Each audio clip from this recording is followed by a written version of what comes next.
Friends, સૌથી પહેલાં તો આજે મારે તમારી સાથે એક ગુડ ન્યૂઝ શેર કરવાના છે કે આજે આપણો ફૂડ વિથ ફાલ્ગુનીનો યુટ્યુબ પરિવાર 1,00,000 સબસ્ક્રાઈબર્સનો થઈ ગયો છે. માટે હું તમારા બધા સબસ્ક્રાઈબર્સ અને વ્યુઅર્સનો હૃદયપૂર્વક આભાર માનું છું. ફ્રેન્ડ્સ, આજની રેસિપીમાં હું તમારા માટે ચકરીની રેસિપી લઈને આવી છું. આ ઇન્સ્ટન્ટ ચકરી મિનિટોમાં તૈયાર થઈ જાય છે. આમાં કોરા લોટને બાફવાની કોઈ ઝંઝટ નથી.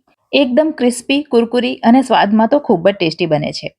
તો જેમણે મારી ચેનલ ફૂડ વિથ ફાલ્ગુનીને હજી સુધી સબસ્ક્રાઇબ નથી કરી, એમને વિનંતી છે કે જલ્દીથી સબસ્ક્રાઇબ કરી દેજો. આ ચકરી આપણે ચોખાના લોટમાંથી બનાવી રહ્યા છીએ. જનરલી ચોખાના કોરા લોટની પોટલી વાળી એને બાફવામાં આવતો હોય છે અને ત્યાર પછી એને છૂંદી, ગ્રાઇન્ડ કરી, ચાળી, ત્યાર પછી લોટ બાંધવામાં આવતો હોય છે. પણ આજે આપણે એવું કશું કરવાના નથી. તો એક વાસણમાં મેં 2 કપ ઝીણો ચોખાનો લોટ લીધો છે અને હવે એમાં અડધો કપ ઝીણો ઘઉંનો લોટ લઈશું અને આ બંને લોટ મળીને 250 ગ્રામ લોટ થાય છે. હવે એમાં અડધો કપ કરતાં થોડી ઓછી અને ચમચીથી માપીએ તો 4 ચમચી જેટલી દૂધ ઉપર આવતી તાજી મલાઈ ઉમેરીશું. મલાઈના બદલે તમે તાજું મોડું દહીં પણ ઉમેરી શકો. એનાથી ચકરી એકદમ ખસ્તા અને સ્વાદમાં ખૂબ જ ટેસ્ટી બનશે. હવે એમાં મોણ તરીકે 3 ચમચી ઘી ઉમેરીશું. ઘીના બદલે તમે બટર પણ ઉમેરી શકો. હવે એમાં સ્વાદ અનુસાર મીઠું ઉમેરીશું. તો મેં અહીં 1 ચમચી જેટલું મીઠું ઉમેર્યું છે. અડધી ચમચી જેટલી હળદર ઉમેરીશું. 2 ચમચી ઉમેરીશું સફેદ તલ. તલ ઉમેરવાથી પણ ચકરી સ્વાદમાં ખૂબ જ ટેસ્ટી બને છે. તો તલ ખાસ ઉમેરવાના. અડધી ચમચી ઉમેરીશું તીખું લાલ મરચું.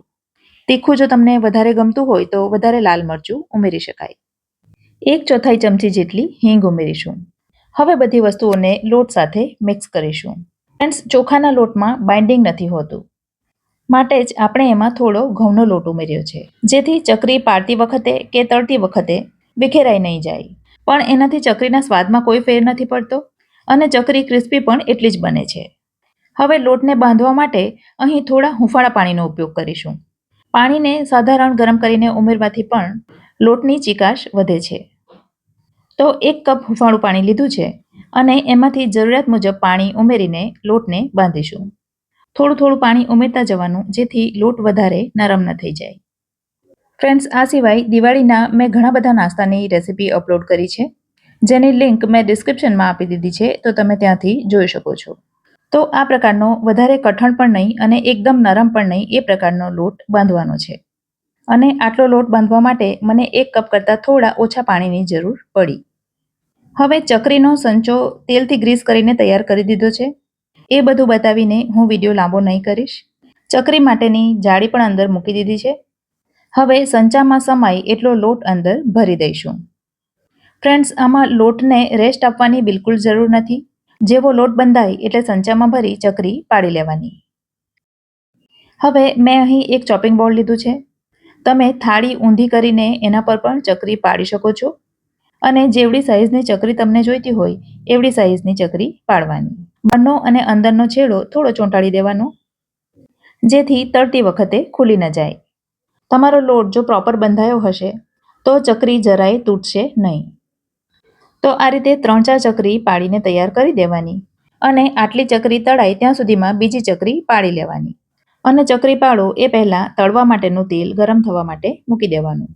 હવે ચકરી પાડ્યા પછી એને પણ વધારે સુકાવવાની જરૂર નથી. 3-4 ચકરી પાડી લો ત્યાર પછી જે પહેલી ચકરી પાડી હોય એને આ રીતે એક તવેથા ઉપર સાચવીને લઈ લેવાની. અને આ કામ પણ મુશ્કેલ નથી, ખૂબ જ સરળતાથી એ તવેથા ઉપર આવી જાય છે. અને ત્યાર પછી એને સાચવીને ગરમ તેલમાં સરકાવી દેવાની. હવે ચકરીને જ્યારે તેલમાં મૂકીએ ત્યારે તેલનું ટેમ્પરેચર કેટલું હોવું જોઈએ એ પણ ખૂબ જ અગત્યનું છે.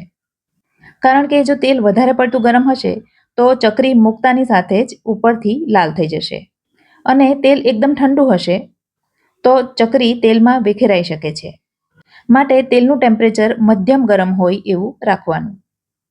તેલમાં મૂક્યા પછી ગેસની આંચ એકદમ લો કરી દેવાની અને 1 થી 2 મિનિટ પછી ચકરી થોડી કડક થઈ એવું લાગે ત્યાર પછી જ એને પલટાવવાની. નરમ ચકરીને પલટાવવા જશો તો એ પણ તૂટી શકે છે. ચકરીના એક બેચને ધીમા તાપે તળાતા 5 થી 6 મિનિટનો સમય લાગે છે.